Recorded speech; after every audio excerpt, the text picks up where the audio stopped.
Hi hello welcome to 24/7 news TV. నేను మీ పరిటాల మూర్తి. AP రాజకీయాలు అనేవి బాగా వేడెక్కుతున్నాయి. అందులో ముఖ్యంగా చిలకలూరిపేట నియోజకవర్గం చూసినట్లయితే విడుదల రజనీని కాదని వైసీపీ వేరే వాళ్ళకి మనోహర్ నాయుడికి టికెట్ ఇవ్వడం అనేది జరిగింది. సో అక్కడ పరిణామాలు టీడీపీ నువ్వా నేనా అన్నట్లు సామాజిక వర్గాల ప్రభావితం కానీ అటు కులం కానీ అటు వేరే పరంగా ఓటు ప్రభావితం అనేది జరుగుతూ ఉంది. ఆ నేపథ్యంలో అక్కడికి వెళ్ళి ప్రజల అభిప్రాయాన్ని కనుక్కుని ఒక గ్రౌండ్ రిపోర్ట్ ని తయారు చేసిన జర్నలిస్ట్ రవీంద్ర మనతో ఉన్నారు. సో అన్నను పలకరించి అసలు అక్కడ గ్రౌండ్ రియాలిటీ ఏంటి అనేది ఈ రోజు మనం గ్రౌండ్ రిపోర్ట్ లో తెలుసుకుందాం. సో నమస్తే అన్న. నమస్తే అన్న. బాగున్నావా? మీరు ప్రజల్లోకి వెళ్ళారు, అక్కడ పబ్లిక్ టాక్ అంటే చాలా నియోజకవర్గాలు చేశారు. మనం 1 by 1 మాట్లాడదాం దాని గురించి. ఫస్ట్ చిలకలూరిపేట నియోజకవర్గంలో సో ఏంటి అక్కడ రాజకీయ పరిస్థితి ఏంటి అనేది చెప్పండి.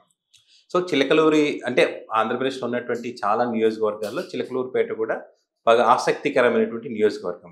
ఎందుకంటే ఇంతకుముందు విడుదల రజని అక్కడ పోటీ చేశారు. సో మళ్ళీ ఆమెనే పోటీ చేస్తారని చెప్పి అక్కడ చర్చ కూడా నడిచింది. అయితే జగన్మోహన్ రెడ్డి గారు ఏంటంటే ఒక తరచుగా సర్వేలు చేయించుకోవడం, అక్కడ వాళ్ళ ఎమ్మెల్యే యొక్క పనితీరు ఎట్లా ఉందని చెప్పి తెలుసుకోవడం, అందులో భాగంగా ఇక్కడ మళ్ళీ ఆమె పోటీ చేస్తే కనుక ఓడిపోయే అవకాశం ఉందని చెప్పి అక్కడ అభ్యర్థిని మార్చడం జరిగింది.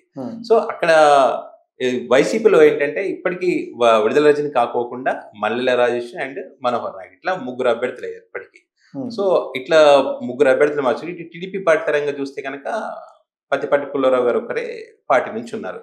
సో ఇప్పుడు జరుగుతున్నటువంటి ఎన్నికల్లో మాత్రం నువ్వా నేనా అన్న రీతిలో అయితే అక్కడ రాజకీయ పరిణామాలు ఉన్నాయి. సో మనం అసలు ఎవరు గెలుస్తారు, అక్కడ గ్రౌండ్ రియాలిటీ ఏంటి అనేటువంటి విషయాన్ని అక్కడ స్థానికంగా ఉండే ప్రజల్ని తెలుసుకునే ప్రయత్నం చేద్దామని చెప్పి అక్కడ ప్రజల్ని మనం అడగడం వెళ్ళడం, ప్రజల అభిప్రాయం ఏంటి, నిజంగా జగన్మోహన్ రెడ్డి గారు చెప్తున్నట్టు వైనాట్ 175 అని చెప్తున్నారు, టీడీపీ వాళ్ళు ఏమో మేము 161 సీట్స్ గెలుస్తామని టీడీపీ వాళ్ళు చెప్తున్నారు. సో మరి ఆ గుంటూరు ఆ ప్రాంతంలో అంటేనే కొంచెం టీడీపీకి పట్టుకున్నటువంటి ప్రాంతాలు. సో మరి ఇక్కడ ఎలా ఉందనేటువంటి తెలుసుకునే ప్రయత్నం అయితే చేశాం. సో దానికి సంబంధించి మనం ఒక్కొక్కరు వైసీపీ అభ్యర్థి పరిస్థితి ఏంటి, టీడీపీ అభ్యర్థి పరిస్థితి ఏంటి, సామాజిక అంశాలు ఏ విధంగా ప్రభావితం చేస్తాయి, మరి జగన్ ఇచ్చినటువంటి నవరత్నాలు ఎంతవరకు పనిచేస్తాయి, మరి ఈ కూటమి యొక్క ప్రభావం ఎంతవరకు ఉంటుంది అనేటువంటి విషయాలు మనం ఒకసారి పరిశీలిస్తే కనుక ముందుగా మనం ఇక వైసీపీ నుంచి పోటీ చేస్తున్నటువంటి అభ్యర్థి ఎవరైతున్నారో మనోహర్ నాయుడు, అతను గుంటూరు మేయర్గా పనిచేశారు అతను. సో అతన్ని తీసుకొచ్చి ఇప్పుడు అక్కడ పోటీ చేస్తున్నారు. సో మరి అంతకుముందు మల్లెల రాజేష్ అనే వ్యక్తికి ఇచ్చారు టికెట్, అక్కడ నియోజకవర్గ ఇన్ఛార్జిగా బాధ్యతలు ఇచ్చారు ఆయనకు. ఇచ్చిన తర్వాత సడన్ గా అక్కడ ఒక్కసారిగా ఆయన మార్చి మనోహర్ నాయుడు తీసుకురావడం వెనుక కారణాలు ఏంటి అనేటువంటిది చాలా మంది ఆసక్తిగా ఎదురుస్తారు. ఏం జరిగింది అనేటువంటిది. చిలకలూరుపేట అంటేనే ఒక సంథింగ్ స్పెషల్ అంట. అట్లాంటిది రాజకీయాలు ఇంకా ఇంకా బాగా ఈటెక్కినటువంటి పరిస్థితి. సో ఏం జరిగింది అని అనుకున్నప్పుడు ఎవరైతే మల్లెల రాజేష్ ఉన్నారో, ఈ మల్లెల రాజేష్ అనేటువంటి వ్యక్తి విడుదల రజని గారు ఎవరైతే నేను గుంటూరు పశ్చిమకి వెళ్తున్నాను కాబట్టి ఇక్కడ పోటీ చేసే అభ్యర్థి అని చెప్పి ఆమె చెప్తేనే ఆయనకు టికెట్ అక్కడ ఇన్ఛార్జిగా ఇచ్చేసినటువంటి పరిస్థితి. టికెట్ ఆయన కన్ఫర్మ్ చేశారు. సో ఒక టికెట్ ఇంకా ఏమంటారు అఫీషియల్ గా అనౌన్స్ చేస్తారనుకునేటువంటి సమయంలో ఒక 2 రోజుల ముందే మల్లెల రాజేష్కి ఇన్ఫర్మేషన్ పోయిందని చెప్తారు. మీకు టికెట్ ఇవ్వటం లేదు, వేరే వ్యక్తి ఇక్కడికి వస్తున్నారని చెప్పి. తెలుసుకున్నటువంటి 2 రోజులకు ముందే మల్లెల రాజేష్ ఏంటి కొన్ని విడుదల రజని గారి మీద కొన్ని ఆరోపణలు చేశారు. 6.5 కోట్లు నా దగ్గర తీసుకొని నాకు టికెట్ ఇస్తామని చెప్పి మోసం చేస్తారని చెప్పి సజ్జల రామకృష్ణారెడ్డి గారికి చెప్పడం, ఆ తర్వాత కొంత 3 కోట్లేమో రిటర్న్ ఇప్పించారని చెప్పి కూడా ఒక చర్చ అయితే నడిచింది. సో కారణం ఏంటంటే అతను విడుదల రజనికి ఆమెకు సరిగా అతనికి పడట్లేదు కాబట్టి విడుదల రజని మళ్ళీ తనకు పలుకుబడిని ఉపయోగించి తనకు అనుకూలంగా ఉన్నటువంటి వ్యక్తిని అక్కడ టికెట్ ఇప్పించే ప్రయత్నం చేస్తారనేటువంటిది ఇక్కడ స్థానిక ప్రజలు చెప్పినటువంటి విషయం అక్కడ. సో మరి ఈయనకున్న మల్లెల రాజేష్ అయితే అక్కడికి వెళ్ళిన తర్వాత పార్టీలో ఉన్నటువంటి వర్గపోరు, వైసీపీలో ఉన్నటువంటి అంటే ఒక ఎవరైనా నాయకులు విడివిగా ప్రజలు అభిమానులు కార్యకర్తలు ఓకే అన్నప్పటికీ నాయకులు మాత్రము వాళ్ళ మధ్య సఖ్యత లేదు. అట్లాంటి వారిని ఏకతాటి మీదకి తీసుకొచ్చేటువంటి ప్రయత్నం అయితే మల్లెల రాజేష్ చేశారు. అంతా ఓకే అనుకున్న టైంలోనే మళ్ళీ అతను వెళ్ళిపోవడం, అతనితో పాటు కొంతమంది లీడర్లు కూడా వెళ్ళిపోయినటువంటి పరిస్థితి ఉంది. సో ఇప్పుడు మరి ఈయన గెలుపు అవకాశాలు ఎంతవరకు ఉన్నాయంటే మాత్రం కొత్తగా మొన్ననే వచ్చాడు, రీసెంట్ గా వచ్చాడు. ఆయన అయిపోతే ఇది నాకు రావడం చాలా మంది అంటే ఆయనకి ఇష్టం లేదనే మాట కూడా చాలా మంది స్థానికంగా ఉన్నటువంటి నాయకులు చెప్తున్నారు, వైసీపీకి చెందినటువంటి నాయకులు చెప్తున్నారు. పబ్లిక్ ఏంటంటే లీడర్ ఎవరనేది చూడలేదు. ఫర్ ఎగ్జాంపుల్ మనం ఒక పబ్లిక్ దగ్గరికి వెళ్ళి అన్న మీ నియోజకవర్గంలో ఎవరు గెలుస్తారని చెప్పి మనం వాళ్ళని అడిగినప్పుడు ఎమ్మెల్యే ఎవరు గెలుస్తారన్నప్పుడు జగన్ గెలుస్తారని అన్నారు వాళ్ళు. ఎమ్మెల్యే ఎమ్మెల్యే పేరు చెప్పట్లే, ఎవరున్నా మనకు జగన్ గెలుస్తారన్నారు. మేము జగన్ గురించి కాదన్నా సీఎం గురించి అడగట్లేదు, ఎమ్మెల్యే ఎవరు గెలుస్తారంటే నేను చెప్పేది అదే అన్న, ఇక్కడ జగనే గెలుస్తాడు, అభ్యర్థి ఎవరైనా జగన్ ఓటేస్తామనే అభిప్రాయాలు మనకు ఎక్కువ వచ్చినాయి. ఎందుకని జగన్ ఓటేయాలనుకున్నారు అన్నప్పుడు వాళ్ళు పార్టీ, నేను పలానా పార్టీ, మేము పోయినసారి ఆయనకి ఓటు వేయలేదు, సో మా ఎలిజిబుల్ కాబట్టి మాకు అర్హత ఉందని చెప్పి వాలంటీర్లు మా ఇంటికి వచ్చి మమ్మల్ని అడిగారు, మీకు ఈ పథకం మీకు ఎలిజిబుల్ ఉన్నారు, మీకు వస్తుందని చెప్పినప్పుడు అట్లా వాలంటీర్ మా ఇంటికి వచ్చి మాకు పథకాలు అందించినప్పుడు మేము ఆయనకు ఓటు వేయాలని డిసైడ్ అయ్యాం. ఇక్కడ అభ్యర్థిని చూడలేదు. కానీ విడుదల రజని కనుక పోటీ చేసి ఉంటే మాత్రం కొంత పార్టీకి చెందిన ప్రజలు కాదు, పార్టీకి చెందినటువంటి వాళ్ళే ఓటు వేయకుండా ఉండేవాళ్ళు అనేటువంటి వ్యతిరేకత పార్టీలోనే అని వాళ్ళు చెప్పారు. ప్రజలు మాత్రం, లబ్ధిదారులు మాత్రం ఓటు వేస్తామని చెప్పారు. వాళ్ళకి ఏం నచ్చింది మీకు ముఖ్యంగా దీంట్లో అంటే వాలంటీర్ వ్యవస్థ వాళ్ళకి అద్భుతంగా నచ్చిందని చెప్పారు. వాలంటీర్ వ్యవస్థ ఏంటి, వాళ్ళ ఇంటికి వెళ్ళడం, వాళ్ళ ఇంటి దగ్గర పథకాలు ఇచ్చేయడం కానివ్వండి, తర్వాత పింఛన్ అనేది మార్నింగ్ 5 o'clock 6 o'clock సూర్యుడు ఉదయించక ముందే పింఛన్ మాకు వస్తుందని చెప్పి ముసలోళ్ళు వాళ్ళంతా హ్యాపీగా ఫీల్ అయ్యారు. ఎందుకంటే ఒకప్పుడు వాళ్ళు పింఛన్కి వెళ్ళాలంటే మండల కేంద్రానికి వెళ్ళి అక్కడ ఆఫీసర్ దగ్గర కూర్చొని ఒకసారి మిషన్ పని చేస్తుంది, ఈరోజు పని చేయట్లేదు, సో మళ్ళీ రేపు రాకుండా అంటే మళ్ళీ ఆటోకి వెళ్ళి మళ్ళీ వచ్చి ఇట్లా తిరిగి వాళ్ళకి ఇబ్బంది పడేటువంటి వాళ్ళకు డైరెక్ట్ ఇంటి దగ్గరికి వస్తున్నప్పుడు చాలా హ్యాపీగా వాళ్ళు మొహం కడుక్కోక ముందే వాళ్ళు వెళ్ళి పింఛన్ ఇస్తున్నట్టు చాలా హ్యాపీ. తర్వాత సచివాలయ వ్యవస్థ చాలా బాగా పనిచేస్తుంది అనేది వాళ్ళ ఒపీనియన్, ప్రజల యొక్క. ఒక గ్రామంలో సచివాలయ వ్యవస్థ ఉందంటే అందుకనే అభ్యర్థి చూడట్లేదు. ఈ పథకాలు మాకు నచ్చినాయి, ఇంత హ్యాపీగా ఉన్నాం, మనం ఎక్కడికెక్కడ దూరం వెళ్ళి మన సర్టిఫికేట్ కావాలంటే వాళ్ళని అడిగి వాళ్ళు లంచాలు ఇచ్చి ఒక లీడర్ ఇంటికి వెళ్ళి లీడర్ దగ్గరికి వెళ్తే వాడు 2 రోజులు తిప్పుకొని ఈ పని చేసి పెట్టిన వాళ్ళు ఇట్లా పనులు చేయించుకున్న సందర్భాలు చాలా చూసాం మనం. కాబట్టి మాకు ఇది నచ్చింది కాబట్టి జగన్ ఓటేస్తామనేటువంటి చెప్పిన వాళ్ళ సంఖ్య ఎక్కువగా ఉందన్నమాట. సో అక్కడ ఉన్నటువంటి అభ్యర్థి యొక్క బలం ఏదైనా ఉందంటే అది వైఎస్ జగన్మోహన్ రెడ్డి మాత్రమే చెప్తాం. ఈ నవరత్న పథకాలు. ఇప్పుడు మీరు ప్రజల్లోకి వెళ్ళారు, డిఫరెంట్ కేటగిరీస్ నుంచి ఒపీనియన్ తీసుకున్నారు కదా. అవును. ఇక్కడ మీరు అబ్జర్వ్ చేసింది అంటే సామాజిక వర్గ ప్రభావం అనేది ఎంతవరకు రోల్ పోషిస్తుంది? ఖచ్చితంగా సామాజిక వర్గం అనేది అక్కడ ఖచ్చితంగా పోషిస్తుంది, ప్రభావం ఖచ్చితంగా ఉంటుంది. ఎందుకంటే అక్కడ చిలకలూరుపేట నియోజకవర్గంలో మైనారిటీలు 60,000 మంది ఉన్నారు, ఎస్సీ ఎస్టీలు 55,000 మంది ఉన్నారు. ఆ తర్వాత కమ్మ, తర్వాత అదేవిధంగా కాపు సామాజిక వర్గాలు వాళ్ళకు 20 ఉంటే వీళ్ళకు 20,000 మంది ఉన్నారు, 130,000 అక్కడే. కమ్మ సామాజిక వర్గం, కాపు సామాజిక వర్గం చెందినటువంటి అభ్యర్థులు వైసీపీ నుంచి టీడీపీ నుంచి పోటీ చేస్తున్నారు. అంటే సామాజిక వర్గాలు తక్కువ ఉన్నటువంటి వాళ్ళకి సంబంధించిన వ్యక్తులే పోటీ చేస్తున్నారు. ఇటు మైనారిటీలు కానీ వీళ్ళు కానీ బీసీలు కూడా 50,000 దగ్గర ఉన్నారు వాళ్ళు. సో వీటినే నమ్ముకుంది వైసీపీ అయితే మైనారిటీ ఓట్లు. ఎందుకు అనంటే ఇటు TDP, BJP, Janasena, BJP party మైనారిటీలకు వ్యతిరేకం కాబట్టి మైనారిటీ ఓట్లు మాకు పడతాయని చెప్పి వైసీపీ ఎస్సీ ఎస్టీలు ఎప్పటికైనా మా వైపే ఉంటారనేటువంటిది వైసీపీ భావిస్తుంది. సో ఇక్కడ ఎస్సీ ఎస్టీలు ఒక 55,000 వేసుకున్నా, అటు మైనారిటీలు 60,000 వేసుకున్నా, బీసీలో ఎంత కొంత ఏకపోదురా అనే ఈక్వేషన్స్ తో వాళ్ళు ఉన్నారు. సో ఇక్కడ టీడీపీ పార్టీ అభ్యర్థి ఏంటంటే 4 సార్లు అక్కడ ఎమ్మెల్యే గెలిచున్నారు, పత్తిపాటి పుల్లారావు గారు మంత్రిగా కూడా పనిచేస్తున్నారు, చేసి ఉన్నారు అంతకుముందు. సో గ్రౌండ్ లెవెల్లో ఏ గ్రామంలో ఏం చెప్తే ఓట్లు వేస్తారు అది బాగా పల్స్ తెలుసు, ఏ గ్రామంలో ఏ సమస్యలు ఉన్నాయి, మనం వీళ్ళకి ఏం హామీస్తే ఓట్లు పడతాయి అనేటువంటి ఇక్కడ అభ్యర్థి బలంగా ఉన్నాడు. పార్టీ కాకుండా అభ్యర్థి బలంగా ఉన్నాడు. అదే డిఫరెన్స్ వైసీపీకి టీడీపీకి ఉన్న డిఫరెన్స్. కాబట్టి ఈయన ఏంటంటే ఈయన కూడా అంటే కొంత టీడీపీలో కూడా కార్యకర్తలు కూడా కొంత వ్యతిరేకత ఉండే ఈయన మీద మొదట్లో. ఎందుకు ఉండే అంటే ఈయన ఓడిపోయిన తర్వాత హైదరాబాద్ లోనే ఉన్నారు ఎక్కువ, పార్టీ పరంగా యాక్టివ్గా లేరు అనేటువంటి పేరు ఉంది. ఆ మధ్యలో మరి చిలకలూరుపేట పాగా వేయాలని చెప్పి భాష్యం ప్రవీణ్ ఎవరైతే ఉన్నారో ఆయన కూడా విశ్వ ప్రయత్నం చేశారు, కార్యక్రమాలు కూడా చేశారు. సో దాని గురించి కొంచెం కోల్డ్ వార్ నడిచింది.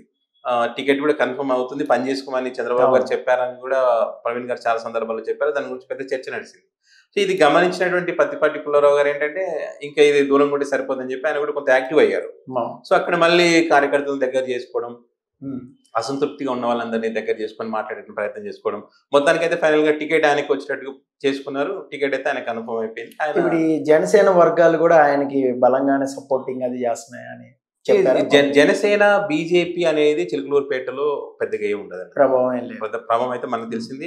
జనసేన బీజేపీ వల్ల ప్లస్ అవుతుందా అంటే లేదు, అక్కడ టీడీపీ బలం. అంటే వాళ్ళ వర్గం ఓట్లు అయ్యేకుండా ఉంటాయి కొంతవరకు ఉన్నాయి. అన్ని వర్గాలు ఇప్పుడు మనం ఎస్సీ ఎస్టీలు అన్నాం, అందులో జనసేనకి సంబంధించిన వాళ్ళు ఉన్నారు, కాపులో ఉన్నారు, కమ్మలో ఉన్నారు అభిమానులు, పవన్ కళ్యాణ్ గారు అభిమానులు ఉన్నారు, తర్వాత బీసీలలో కూడా ఉన్నారు అభిమానులు. వీళ్ళంతా ఓట్లు వేయారంటే వాళ్ళంతా వేసేవాళ్ళు ఉన్నారు. మళ్ళీ కొంతమంది అభిమానులు జగన్కి వేసేవాళ్ళు ఉన్నారు. పవన్ కళ్యాణ్ గారు అభిమానులు సినిమా పరంగా ఆయన ఓకే, రాజకీయ పరంగా జగన్ అనుకున్న వాళ్ళు కొంతమంది ఉన్నారు. అక్కడ మాకు అంటే అన్ని నియోజకవర్గాలు మాకు ఆసక్తికరమైనటువంటి ఒక అంశం ఏంటంటే కరడుగట్టిన టీడీపీ వాదులు, రిగ్గింగ్ విలేజ్ ఉంటాయి కొన్ని టీడీపీకి ఆ ఏరియాలో, అంటే అక్కడ టీడీపీకి తప్ప వేరే వాళ్ళకి ఓటు వేసే ప్రసక్తి లేదు. అట్లాంటి గ్రామాలు కొన్ని ఉన్నాయి ఆ ప్రాంతంలో. అట్లాంటి ప్రాంతంలో కూడా వైసీపీ జెండా ఎగురుతున్నాయి, వైసీపీ జెండా. ఎందుకంటే అది వాళ్ళు చెప్పే రీజన్ ఏంటంటే పథకాలు. కొంతమంది ఏంటి, బాబు మాకు పథకం వచ్చింది, పార్టీ వేరే కానీ మాకు పథకం వచ్చింది, ఇప్పుడు మేము టీడీపీకి కాదని ఓటు వేయలేము అలా అని చెప్పి పథకం తీసుకున్నాం కదా. అంటే గ్రామాలు ఎట్లుంటారంటే నిజాయితీతో ఉంటారు, వాడు సొమ్ము తిన్నాంటారు, మనం వాడికి ఏదైనా చేద్దాం అనేటువంటిది ఉంటది అనమాట. అట్లాంటి వాళ్ళు మేము తిన్నాం కాబట్టి టీడీపీ అంటే ఇష్టం కాబట్టి ఏం చేయాలనుకున్నప్పుడు వాళ్ళు ఏంటంటే 2 ఓట్లుంటే డివైడ్ చేసుకున్నారు వాళ్ళు. నేనైతే పార్టీకి వేస్తానయ్యా టీడీపీకి, ఆ పార్టీ పుట్టినప్పటి నుంచి చేస్తున్నా, నేను వేరే పార్టీకి వేయను, కానీ మా ఆవిడ మాత్రం వైసీపీకి ఓటేస్తుంది. అట్లా ఎందుకు అని అంటే మేము కొద్దిగా తీసుకున్నాం కాబట్టి మాకు ఎంతో కొంత వచ్చింది కాబట్టి. కొంతమంది మా సొమ్మే మాకు పెడుతున్నాడు కదా అనే ఇదిలో కూడా ఉంటారు పార్టీ వాళ్ళు. టీడీపీ పథకం వస్తుంది అయ్యే ఇస్తున్నాడు, మా సొమ్మే మాకు పెడుతుండు, ఆయన సపరేట్ ఇంట్లో నుంచి పెడుతున్నాడా. సరే ఫైనల్ గా మనం ఒక కన్క్లూజన్ ఇద్దాం. ఇక్కడ ఎడ్జే వరకు ఉందంట టీడీపీ మనోహర్ నాయుడుకు ఉన్నటువంటి బలం చెప్పాము. వైఎస్ జగన్మోహన్ రెడ్డి సంక్షేమ పథకాలు, వాలంటీర్ వ్యవస్థ, సచివాలయ వ్యవస్థ, ఇవన్నీ కూడా జగన్మోహన్ రెడ్డి ప్రధాన బలం. జగన్మోహన్ రెడ్డి ఆయనకు ఉంది బలం. సో తర్వాత ఈయన పత్తిపాటి పుల్లారావుకున్న బలం కూడా మంచి టీడీపీ పార్టీ, తర్వాత ఆయన పర్సన్ కూడా అభ్యర్థి కూడా బలంగా ఉన్నాడు ఇక్కడ. సో ఆయనకు బలం ఆయనే, టీడీపీ పార్టీ సపోర్ట్. పైగా ఇప్పుడు జనసేన బీజేపీ కూడా పొత్తులు ఉన్నారు కాబట్టి వాళ్ళ వర్గం కూడా ఆయనకి కలిసి వచ్చే అవకాశం ఉంటుంది. అయితే ఇక్కడ టీడీపీ పార్టీ 6 గ్యారెంటీలు 6 గ్యారెంటీలు చెప్తున్నారు వాళ్ళు కూడా. అక్కడ సూపర్ 6 అని చెప్పి వాళ్ళు ఒక మేనిఫెస్టో రిలీజ్ చేశారు, ప్రజలకు తీసుకెళ్లారు వాళ్ళు.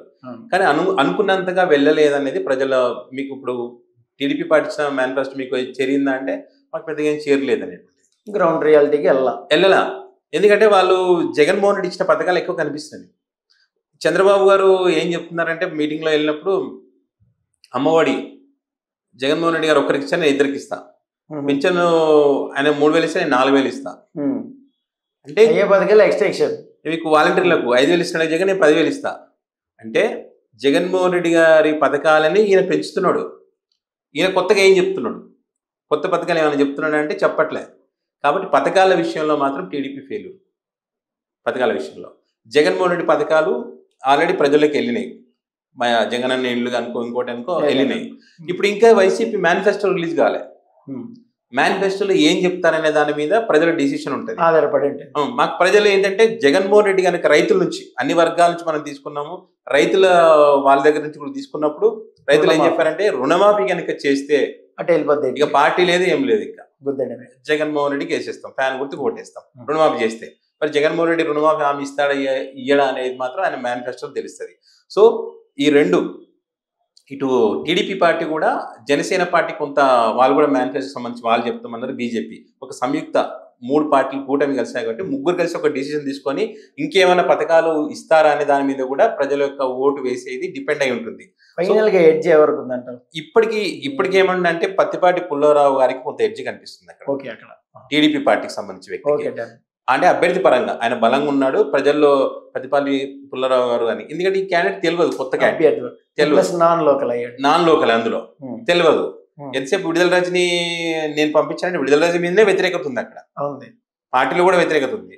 సో ఆమె చెప్తే వీళ్ళు వింటారా అక్కడ కొంచెం బెడ్స్ కొడుతుంది. ఇంకా ఎమ్మెల్సీ మర్రి రాజశేఖర్ ఉన్నారు, వైసీపీకి చెందిన లీడర్. ఆయన అంతకుముందు కూడా విడుదల రజని హెల్ప్ చేశారు. ఇప్పుడు ఆయన ఎంతవరకు హెల్ప్ చేస్తారనేది చూడాలి. ఎందుకంటే లాస్ట్ టైం ఆయన గెలిపించారు, ఇబ్బంది పడ్డారు. ఆయన కూడా, ఆయన వర్గం కూడా ఇబ్బంది పడింది, బాధపడింది విడుదల రజని వల్ల. సో ఇప్పుడు మళ్ళీ ఏంటి, ఆయన సపోర్ట్ చేస్తారా లేదనేది మాత్రం చూడాలి. అక్కడ కేవలం ఈ జగన్మోహన్ రెడ్డి మీద ఓట్లు పడాలి, ఇటు పక్క వీళ్ళది పత్తిపాటి పుల్లారావు తిరగాలి.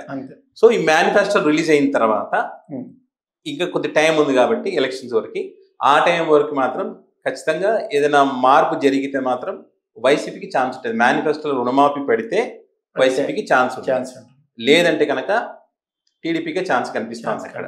మనకంటే ఇదంతా కూడా మనం మన సొంతం పబ్లిక్ చెప్పినటువంటి అభిప్రాయాలను ఎట్లా మనం తీసుకున్నాం. ఇప్పుడు మహిళలు ఉన్నారు, మహిళలు 10 మందిని అడిగితే అమ్మ మీరు ఎవరు ఓటేస్తారు, ఎందుకు ఓటేస్తారు అంటే 10 మందిలో 6 నుంచి 7 మంది మేము వైసీపీకి ఓటేస్తామన్న వాళ్ళు ఉన్నారు. అదే పురుషుల దగ్గరికి వెళ్తే అన్న మీకు ఎవరికి ఓటు వేస్తారంటే వాళ్ళు 10 మందిలో 5 నుంచి 6 మంది టీడీపీ అన్న వాళ్ళు ఉన్నారు. ఇప్పుడు మీరు చాలా తిరిగి ఉంటారు కదా. అవును.